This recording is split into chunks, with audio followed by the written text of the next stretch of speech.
get into it. So we're going to start with, there's all sorts of different things we're going to do with these graphs. We're going to do what's called translations today. That's our overall goal. All it is, people, moving the graphs left, right, up, and down. We're moving figures around a graph grid. So how quickly you can mark out things on the grid and move it is how quickly you will do this.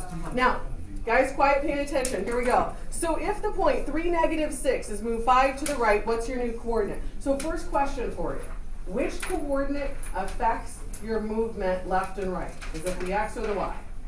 The x. And if we want to move it 5 to the right, are you going to add 5 to it or subtract 5 to it? Add. So just mental math it. 3 + 5. These are the types of problems on your homework. Okay? We gotta love it. Now, next. If the point 3, -6 is moved up 2, so which coordinate does that affect if you move up? The x or the y? Y, I hear the y through the yawn. Up 2, we're gonna add 2 to it. So just do a little mental math. What's -6 + 2? Good. And x stays as is. So a lot of your answers today are going to be these ordered pairs. I got to scroll it down for the third one. I need a bigger screen. All right, let's for fun, I'm sure you know it. Do you remember how to label where the 4 quadrants are at? Where's quadrant 1? Top? Left. Top left. Right. Top right. Top right? Oh boy. Yeah. Where's quadrant 2? I'm getting nervous. Top left. Okay, 3. Bottom. Bottom. Right. Right. Left. Oh, mama. Okay. Roman numerals for the quadrants. Glad we reviewed. That made me a little nervous. If we plot the point -4, 2, clearly you land in quadrant 2. As we review. So like I said, a lot of plotting points today, moving the points up, down, left, and right. That is the theme of the day. Of course, we have some vocabulary for you too. We're going to talk about vectors today. This is kind of what a vector looks like. We're just going to describe how many left and right, up and down, and we're going to do some other graphing today. So, another way to describe a translation is by using a vector. Now, focus, my friends. Translation, before I start filling in the blanks, that's the moving of the figures up, down, left, and right. We can do it by a vector, okay? So first blank here, a vector is a quantity that has both, I gotta figure, what did I fill in first here? I gotta remember. Both, not that it matters, I guess, direction I did first, and it has magnitude.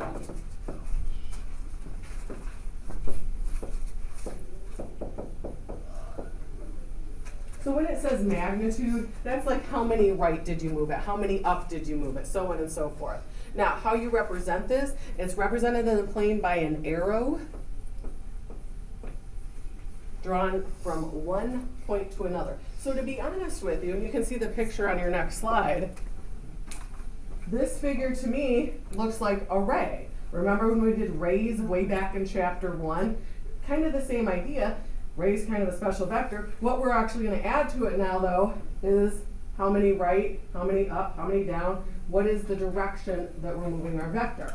Now, when you give or name your vector, a couple details here. You always start at the end point, just like when we name a ray. You always start with the end point and you end with the arrow. So you have to call this vector FG. Has to be in that order. Now, this is the other new thing. You probably have not seen that. It's very tiny. It's not parentheses around the values. It's what we call vector component forms.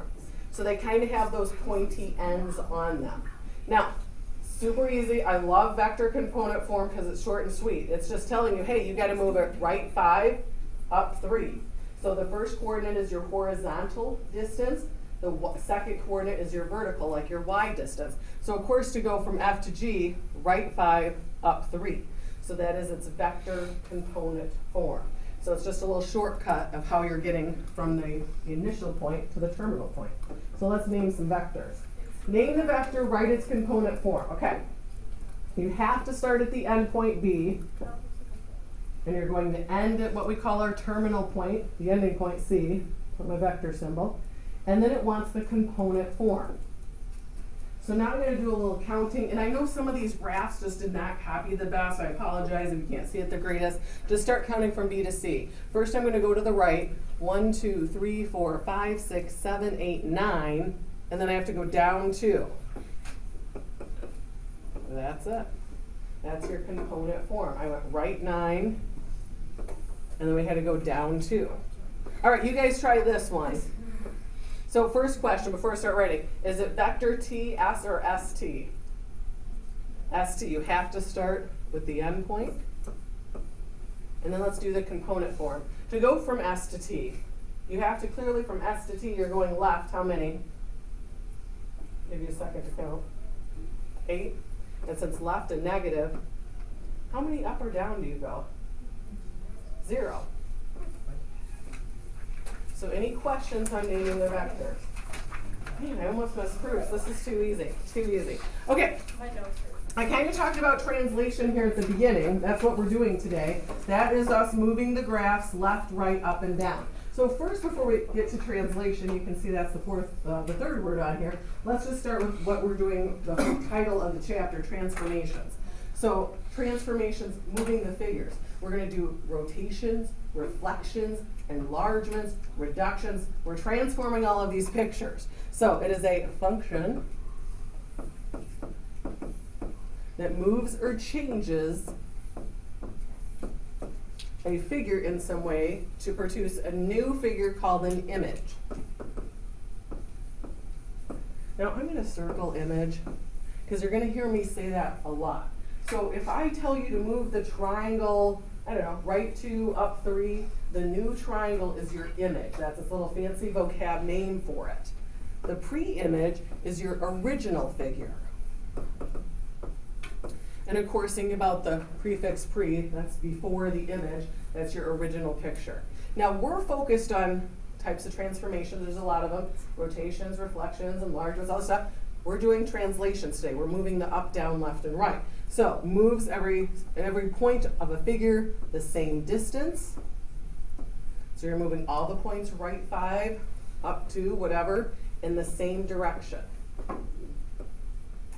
So it is mapping or moves the points along a vector. Now I want to scroll it up and just look at this picture for a quick second because there's something in the notation here. It's tiny, but we're going to use it. Wish we had color copy machines. So notice the blue segment is your pre-image, your first figure. The red one is the last one. So the size of the segments are the same. They're just moving them right and up. So notice it's super tiny. Do you see that little tick mark next to P? This guy here. How you say that, or the mathematical name for that symbol, P prime. You are going to put that prime notation on when we label our final picture when we're all said and done. So just be aware I'm going to use that notation on our next figures here when we start drawing. So let's do it. So the vertices of a triangle are A, 0, 3, so start plotting 0, 3, label, you gotta label everything. B at 2, 4, and C is at 1, 0. Hopefully you draw better than I do. Oh, that's not too bad. So translate, keyword there, translate, move the figure according to this vector. Now I'm not going to get crazy, we know our vector notation. The 5 means it wants you to move it 5 which way? To the right. And then the -1 means it wants us to move it 1 which direction? 1 down. Now, it doesn't matter which vertex you start with. I'm super lame. I always work in alphabetical order. So I'm going to start at A, and I'm just going to count, literally count. I'm going to go right 5, down 1. And I'm going to call that A prime. So that's the notation, how to label it. Now I'm going to do B. 5 right, down 1. B prime. And then C. 5 right, down 1. So, question for you, because you know all about the vocab in the first section. Did our triangles at all, are they different sizes at all? No, we just move them. So these are what we call, it's going to come at us in a minute here, we call it a rigid motion. You're not changing the size, it's an isometry, all sorts of good vocab. Okay, I see you guys working on this one. Let's do it. So quadrilateral, 4 sides. Let's start plotting the vertices. Negative 1, 2. B is at negative 1, 5. C at 4, 6. And I hope you can see the graph grids okay. I know that some of those didn't copy the best.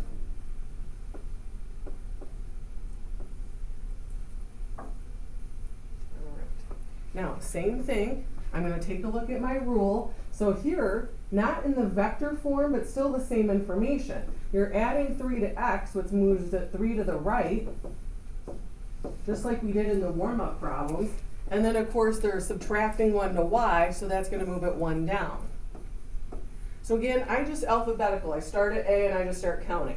So A, I'm going to go 3 right, 1 down. A prime. Make sure we label. Now I'm at B, 3 right, 1 down. C, 3 right, 1 down. And D, 3 right, 1 down. Again, the sizes haven't changed. We're not changing the size yet. Keyword yet. We are just moving our figures left, right, up, and down. And of course, just like it says, graph the image using prime notation. So that make sure you have those little tick marks on it. What do you think so far? Not too hard? We missed proofs? No. Okay, all right, good talk, everybody. Good talk. All right, let's see what we do with this guy. So the image, x plus 4, x plus 5 is that segment with the end. All right, let's plot the endpoints. P prime, ooh, interesting, okay. Negative 3, 4. And then Q prime's at 2, 1. Find the coordinates also of the endpoints of the pre-image. Okay, all right. See what we have happening here. So they gave you the final answer. They gave you the image, where you want to end up. We're finding the beginning part. So I'm like, oh, okay, all right. So we're finding just the P part, not P prime. Let me erase that little guy there. So here's what we're going to have to do. We got to be smart about this. If this is your transformation here, this is your rule, x plus 4y minus 7, and they give you the final answer, to get the beginning part, you have to count backwards or opposite. So I'm not going to add 4, you're going to what? What's the opposite of add? We're going to subtract 4 from both of these, which I'll do the math for you in a minute. We're not going to minus 7, we're going to add 7. So you have to go backwards when you're finding the pre-image, or opposite, I guess. So negative 3 minus 4, got it. 4 plus 7, 11. I think that might take me off the graph grid. I might just Hail Mary it. We'll see what happens there. 2 minus 4, got it. 1 plus 7. Okay, so let's plot those out. So P negative 7. And 11 is going to take me just 1 off. I'm just going to kind of estimate it there. Q negative 2, 8.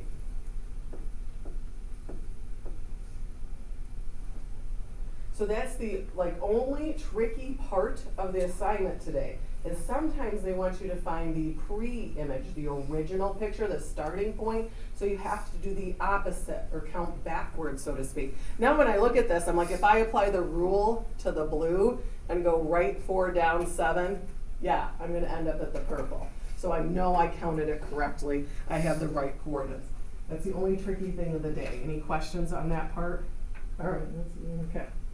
All right, write a rule for the translation of triangle ABC to triangle A prime, B prime, C prime. Then verify it. Okay, so hopefully it copied okay. Mine's in blue here. You can see these are not with prime notation, so this is your pre-image. So I'm going to figure out what we have to do to get to the red. Now, easy enough, I just pick a vertex. I'm picking C because I don't know, I feel like picking C. And I'm going to count to C prime. So it looks like we're going left, 1, 2, 3, 4, and we're going up 1. And that's the same for all the vertices. If you counted A to A prime, left 4, up 1. B to B prime, left 4, up 1. Now, here's the thing. I wish it said I could write it as a vector. It doesn't. So, as a rule. So it wants it written out, this kind of long-winded notation, exactly how you're changing the coordinates. So if I'm going to go left 4, I'm going to say we're going to change it to x minus 4. And then up 1 on the y, so y plus 1. So this is when they want the rule. If it would have said vector, I would have just, done that. But it didn't say vector, wanted the rule, so that's why I wrote out the long-winded rule for this one. Any questions on that?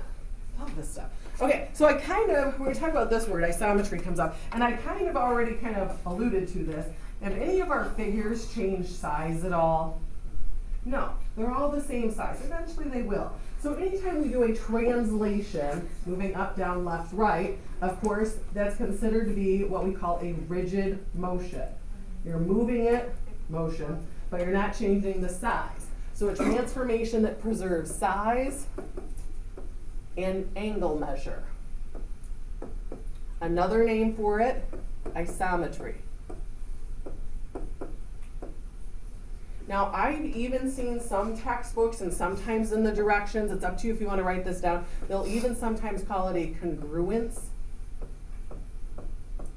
I mean, we've seen the word congruent a million times in here. They'll call it a congruence transformation.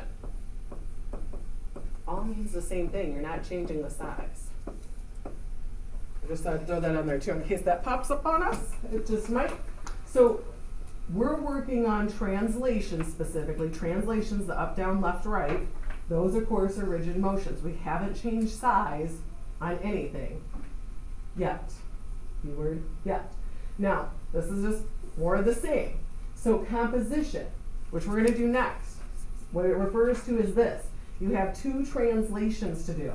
If you were doing a composition of two rigid motions, the size still doesn't matter. The size still isn't changing. You're just still continuing to move it up, down, left, and right. So not changing the size. Yeah, okay, here we go. Graph segment RS, let's start graphing.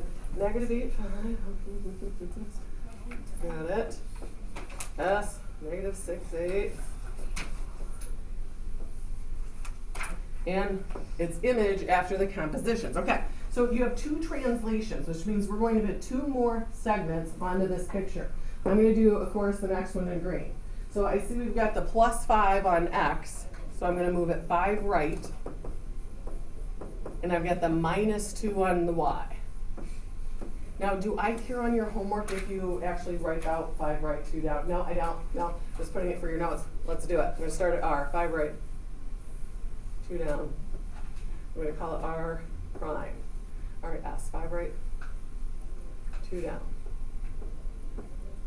Got it. Now, to get my final answer, I'm going to do that guy in red. From the green, where we left off, now I'm going to move the green one 4 left. I'm going to put L for left, and 2 down. So I'm going to move the green one 4 left, 2 down. I'm going to call that R double prime. Our next figure. You just keep adding the primes on. 4 left, 2 down. Got it.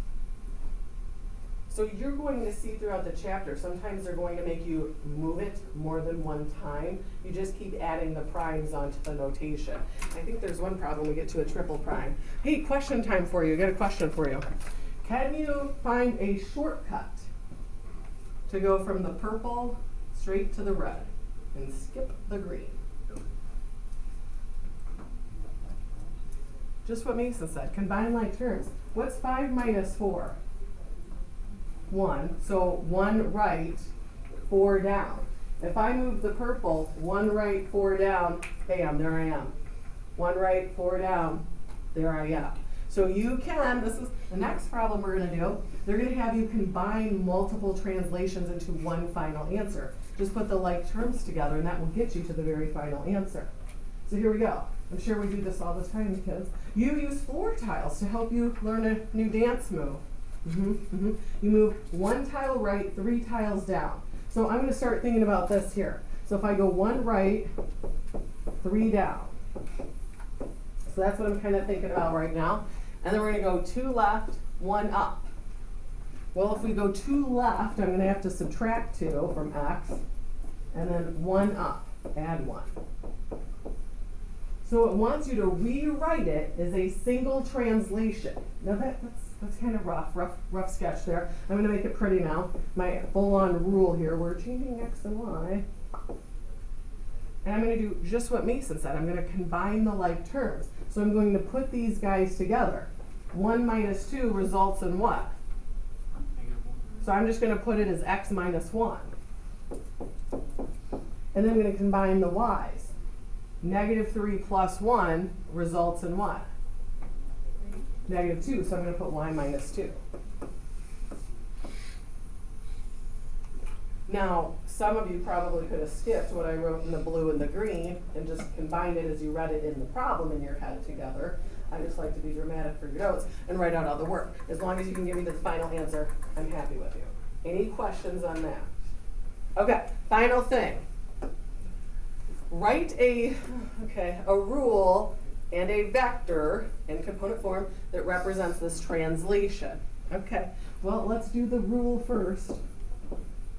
So the rule, of course, rules are always obnoxious, right? Those are always the long x, y, and so if I'm going to go 6 left, I'm going to make this x minus 6. Subtract 6 off of x. And then what's your y expression? Y what? Got it. So that is the rule. If it wants the vector, which, we're going to be honest, I like the vector better. It does ask for both. Okay, got it. So our vector component form are your little pointy things, remember? And you don't need all the x, y shenanigans. We just need the values. Negative 6, negative 5. So I feel like this one better. So just make sure you read the directions close today. And I'm going to leave this up here while you're working on your homework. Because some are going to ask for rules, which, yeah, kind of obnoxious. Some ask for just the vector, which isn't so bad, okay? So that's what we got today, my friends. Now,